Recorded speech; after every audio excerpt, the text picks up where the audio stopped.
नमस्कार साथियों, Richpal study point में आपका स्वागत है।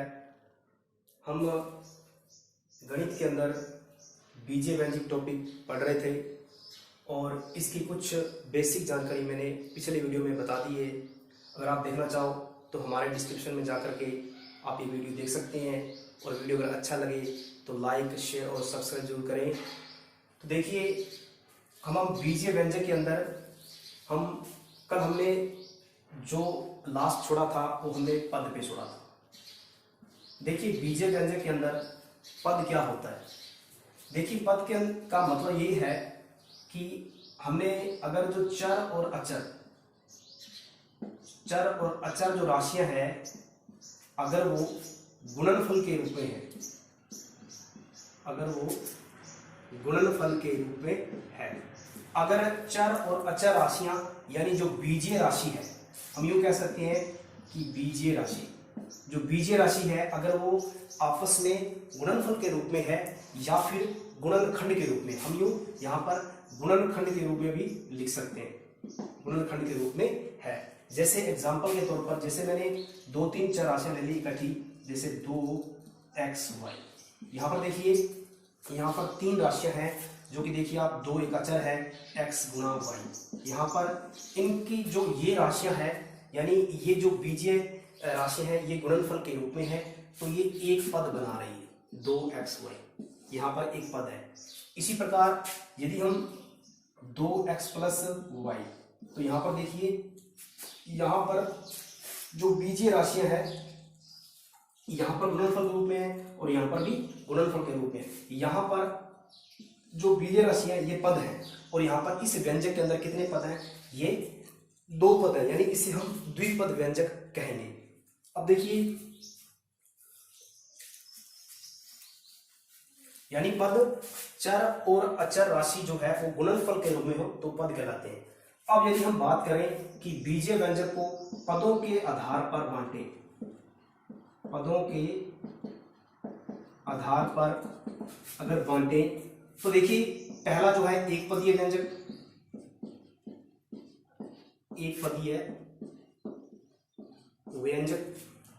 दूसरा है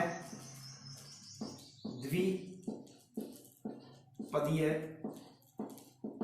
व्यंजक, तीसरा है त्रिपदीय व्यंजक और चौथा है हम बहुपदीय व्यंजक कह सकते हैं। यानी कि इस प्रकार से जिस व्यंजक के अंदर केवल एक पद होगा वो एक पदीय व्यंजक कहलाएगा, और जिस व्यंजक के अंदर 2 पद होंगे वो द्विपदीय व्यंजक कहलाएगा, और जिस पद के अंदर यानी जिस व्यंजक के अंदर 3 पद होंगे वो त्रिपदीय। इसी प्रकार जिसके अंदर 2 या 2 से ज्यादा व्यंजक हो वो बहुपदीय व्यंजक कहलाता है। तो ये तो गए पदों के आधार पर व्यंजक। हम एग्जांपल ले सकते हैं एक पद के अंदर, जैसे 2x माइनस का 2y और हम ले ले x स्क्वायर प्लस y, यानी कि यूं कह सकते हैं कि जिसमें केवल एक पद हो, ठीक है। और द्विपद के अंदर, द्विपदीय व्यंजक के अंदर क्या होगा, जैसे मैंने यहाँ पर 2 चर राशियां ले ली और उनके बीच में मैंने एक संक्रिया लगा दी प्लस की, तो यहाँ पर ये द्विपदीय व्यंजक है। इसी प्रकार यदि मैंने 2x स्क्वायर प्लस 1 लिख दिया, तो यहाँ पर देखिए एक ये चर राशि वाला पद है और एक अचर वाला है, तो यानी कि इन राशियों के बीच में यहाँ पर प्लस संक्रिया का उपयोग किया मैंने, तो यहाँ पर ये एक पदीय व्यंजक कहलाएगा। इसी प्रकार आप चाहे तो गणित की चारों संक्रियाएं ही इसमें इस्तेमाल कर सकते हैं, यानी कि जिसके अंदर गणित की जो संक्रियाएं हैं, यानी कि प्लस माइनस गुणा भाग ये लगती है, तो वो आप द्विपदीय व्यंजक बना सकते हैं, त्रिपदीय बना सकते हैं और बहुपदीय बना सकते हैं। इसी प्रकार अगर हम त्रिपदीय व्यंजक की बात करें तो यहाँ पर देखिए जिसके अंदर 3 पद हो, जैसे x square y plus y plus z, तो मैंने यहाँ पर 3 पद ले लिए, 1 2 3, तो ये जो है ये पद आपस में प्लस संक्रिया के द्वारा यानी इनका संयोजन है, तो ये त्रिपदीय व्यंजक कहलाएंगे। इसी प्रकार बहुपदीय व्यंजक का मतलब होता है जिसके अंदर 2 या 2 से ज्यादा व्यंजक जो हैं उन पे संक्रियाएं लगी हो, तो वो कहलाते हैं बहुपदीय व्यंजक। जैसे मैंने ले लिया x square plus x plus 5, तो यहाँ पर देखिए ये एक बहुपदीय व्यंजक है, यानी जिसके अंदर दो या दो से ज्यादा व्यंजक जो है, पद जो है वो आपस में प्लस माइनस गुणा भाग के रूप में अगर जुड़े हैं, यानी कि उनका संयोजन है गणितीय संक्रियाओं के द्वारा, तो वो कहलाते हैं बहुपदीय व्यंजक। तो हमने ये पढ़ा कि पदों के आधार पर व्यंजकों का वर्गीकरण। अब हम आगे पढ़ेंगे चरों के आधार पर।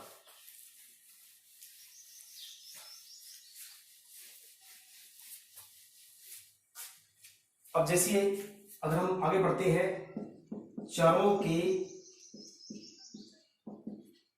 आधार पर अगर हम बात करें, चरों के आधार पर व्यंजक जो हैं वो कौन कौन से होते हैं। जैसे जिसके अंदर केवल एक चर हो,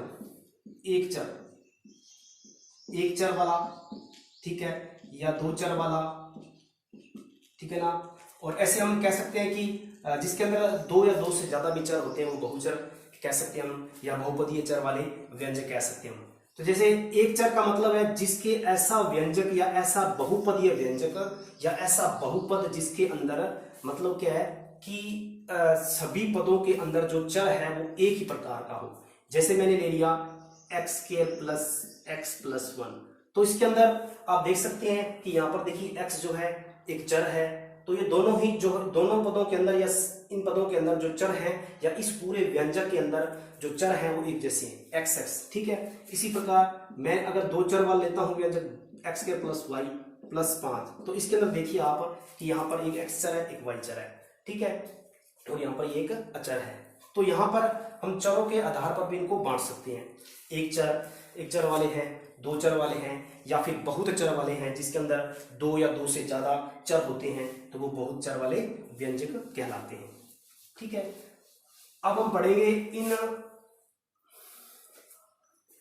अब जैसे बहुपद होता है, हम बात करें बहुपद की, यानी जिसके अंदर कह सकते हैं कि दो या दो से ज्यादा पद हों, ठीक है, ऐसा व्यंजक कहलाता है बहुपद।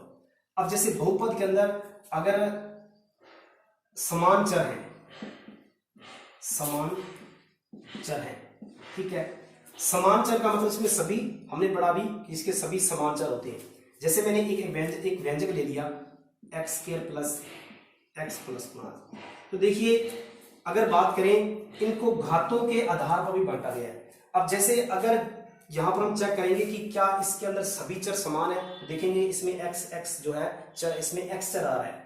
अब हम बात करें कि इस बहुपद की अगर हम घात देखें तो इस बहुपद की अधिकतम घात जो है वो कितनी है, अधिकतम घात देखिए, यानी कि यहाँ पर इसकी 1 है और इसकी 2 है, तो देखिए इस व्यंजक के अंदर या इस बहुपद के अंदर जो घात है वो अधिकतम कितनी है, 2 है।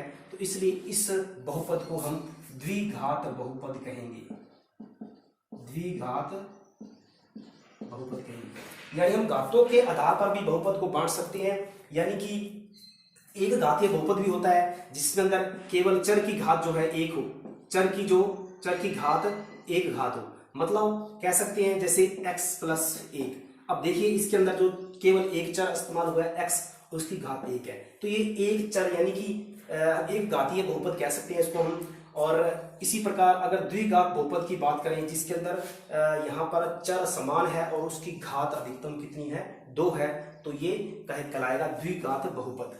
इसी प्रकार त्रिघात बहुपद भी कहलाएगा, त्रिघात बहुपद। ये क्या होता है, यानी जिसमें चर समान हो ऐसा व्यंजक ले लेते हैं हम, जैसे एक्स की cube plus x square plus x plus 1।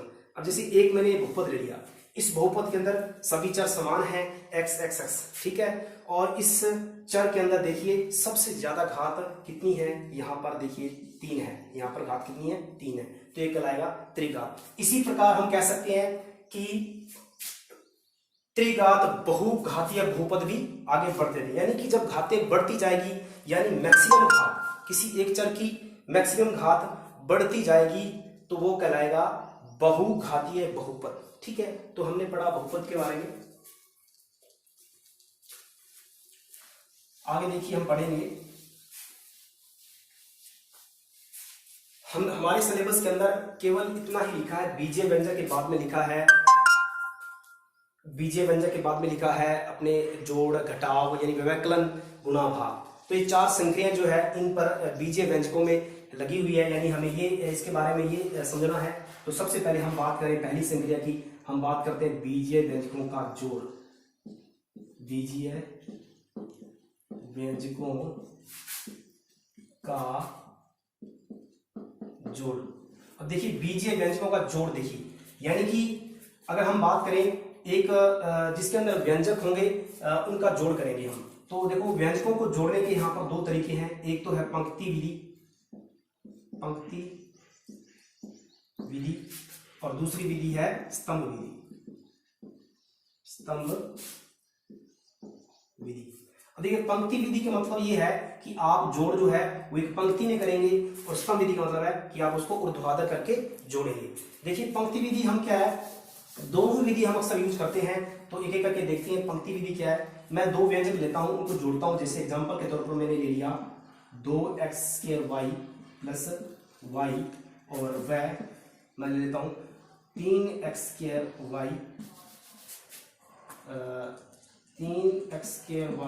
Minus का 5। इन दो व्यंजकों को मैं जोड़ना है, हमें जोड़ना है। और किस विधि जोड़ना है, पंक्ति विधि जोड़ना है।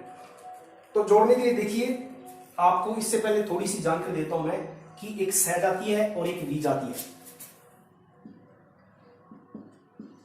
सहजातीय पद और विजातीय पद क्या होते हैं।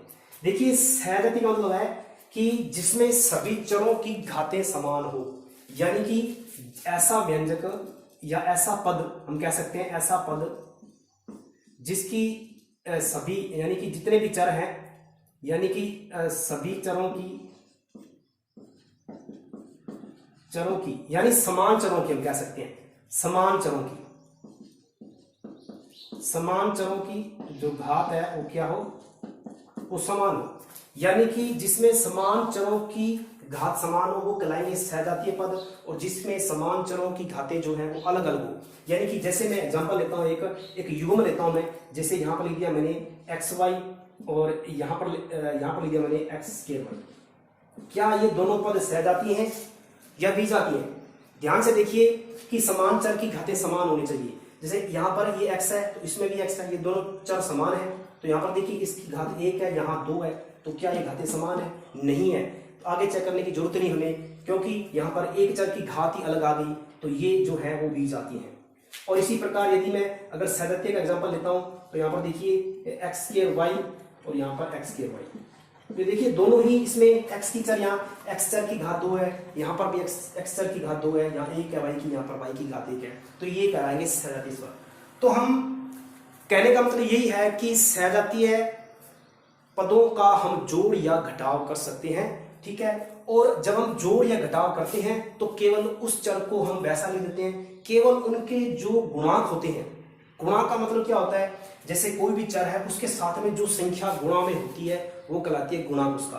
तो हम जब घटाव या जोड़ करते हैं इन व्यंजकों के अंदर, इन पदों के अंदर, तो सहजातीय जब पद हुए या सहजातीय चर हुए तो केवल हम आंसर के अंदर या परिणाम में हम वो लिख देते हैं और केवल उनके गुणांकों का ही जोड़ या घटाव करते हैं। जैसे देखिए ये एग्जांपल 2x² प्लस y और 3x² माइनस 5। देखिए यहाँ पर x² और x² ये समान जातीय यानी कि सहजातीय पद हैं, तो इनका जोड़ घटाव आसान रहेगा। तो इनको हम पंक्ति विधि से, यानी कि एक ही लाइन के अंदर लगाएंगे तो प्लस लगा दो। देखिए यहाँ पर ब्रैकेट हटा दो, ये हम जोड़ कर देते हैं। देखिए ये x² के साथ में 2 है तो x के साथ में 3 है। तो पहले तो हम क्या करेंगे, एक जो भी इनके साथ में चर वो लिख दिया, जो चरों का जो पद है वो लिख दिया, और गुणांक देखिए इसका 2 है, इसका 3 है, तो कितने 2 3 5 हो गए। प्लस अब देखो यहाँ पर y है तो और y यहाँ पर नहीं है, तो स्वतंत्र y अकेला है तो y लिख दिया, यहाँ पर -5 लिख दिया। तो ये इस प्रकार हम इनका जोड़ करते हैं, ठीक है। इसी प्रकार यदि हम स्तंभ विधि से करें तो हम क्या करेंगे, इसको इस प्रकार से लिख देंगे। जो आपका पहला व्यंजक है 2x² plus y 3x² minus के 5। अब देखिए इन दोनों का जोड़ हो जाएगा, क्योंकि ये x² सेम है तो यहाँ पर ये चर जो राशियां सेम लिख देंगे और इनके गुणांक 2 3 5 जोड़ दिए। अब देखिए ये दोनों अलग अलग हैं तो इनको हम इस प्रकार से लिख देंगे, ठीक है, एक ही लाइन के अंदर। तो ये आपका था जोड़ इनका बीजीय व्यंजकों का पंक्ति विधि से और स्तंभ विधि से। उम्मीद है आपको समझ में अच्छा आ रहा होगा।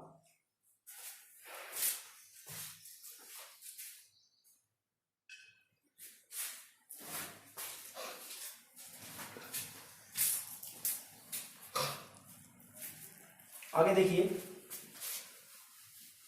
अब हम करेंगे घटाव की बात करेंगे, यानी व्यवकलन की बात करेंगे, बीजीय व्यंजकों का व्यवकलन।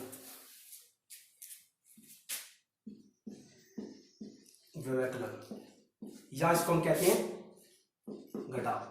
अब देखिए ये भी दो विधियों से होता है, पंक्ति विधि, स्तंभ विधि से। तो मैं एक एग्जांपल लेता हूं, जैसे 4xy plus x square minus का 5 में से, ऐसा लिखा है, में से 3xy माइनस का 2x स्क्वायर और प्लस का 9। तो आप क्या इसके अंदर देखिए दो व्यंजक है ये, और इस व्यंजक में से ये व्यंजक घटाना है, में से यानी कि घटाना है। तो आप पंक्ति विधि से देखिए, पहले क्या करेंगे, इसकी जगह हम लगा लेंगे माइनस का चिन्ह, और फिर क्या करेंगे, इस ब्रैकेट को हटा लेंगे, यानी 4xy plus x square minus 5। अब देखिए -12 है, अब माइनस जो है अंदर जाएगा, तो अंदर वाले जो जितने भी जो पद हैं उनके आगे जो निशान है वो चेंज हो जाएंगे, बदल जाएंगे।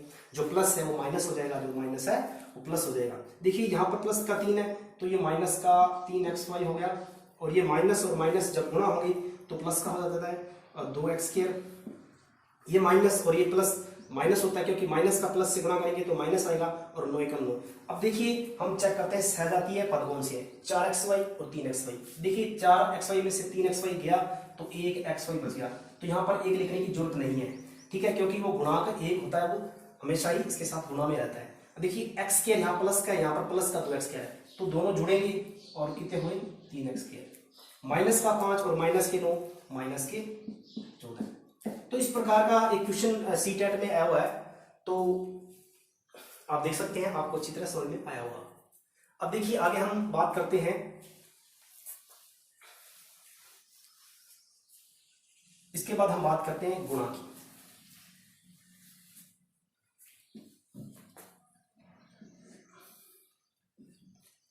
और गुणा से पहले मैं कुछ सर्वसमीकरण जो है अपने टॉपिक के अंदर आगे लिखा हुआ बीजीय व्यंजक व सर्वसमीकरण। तो आज मैं सर्वसमीकरण जो है वो लिखवाने जा रहा हूं, कि जिसका यूज हम करेंगे बीजीय व्यंजकों के अंदर। और अब देखिए सर्वसमीकरण जो स्टार्टिंग से हम 8th क्लास से या फिर हम 7th क्लास से पढ़ते आए हैं, बहुत ही पॉपुलर है कि पहली सर्वसमीकरण a प्लस बी का होल स्क्वायर, ठीक है, बराबर क्या होता है, a का square plus 2ab plus b square, ठीक है।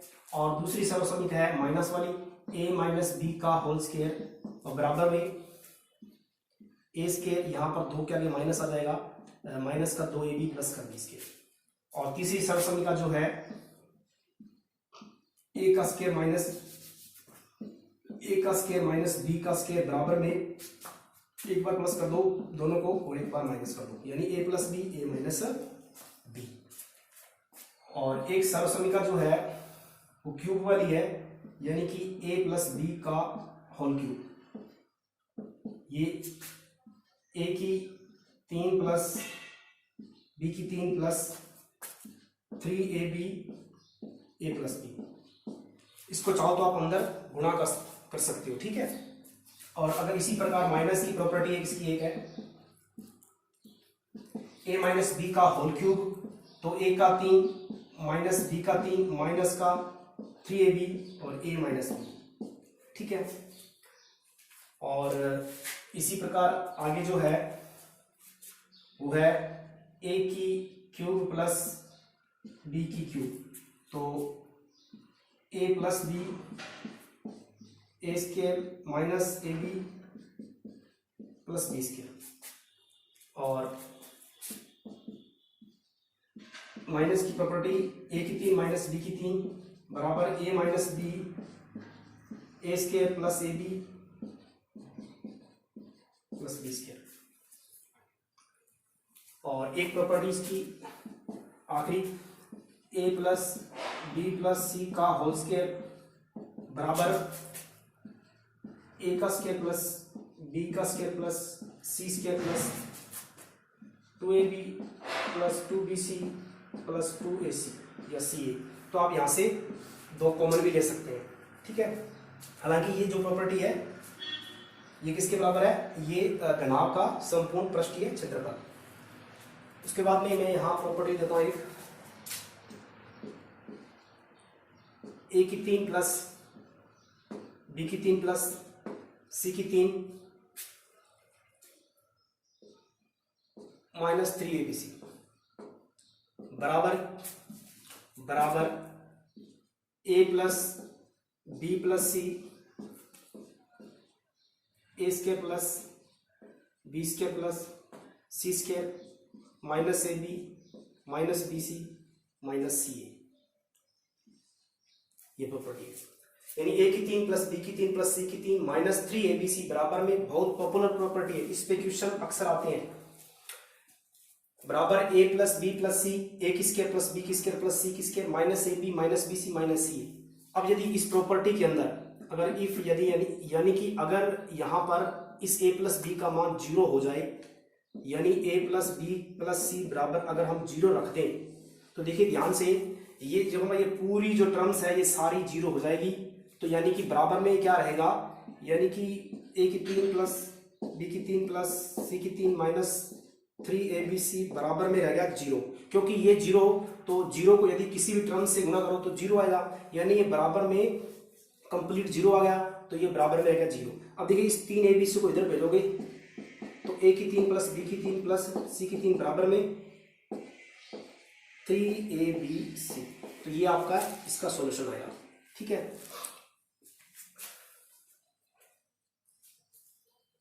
इसके बराबर में एक और प्रॉपर्टी हो सकती है,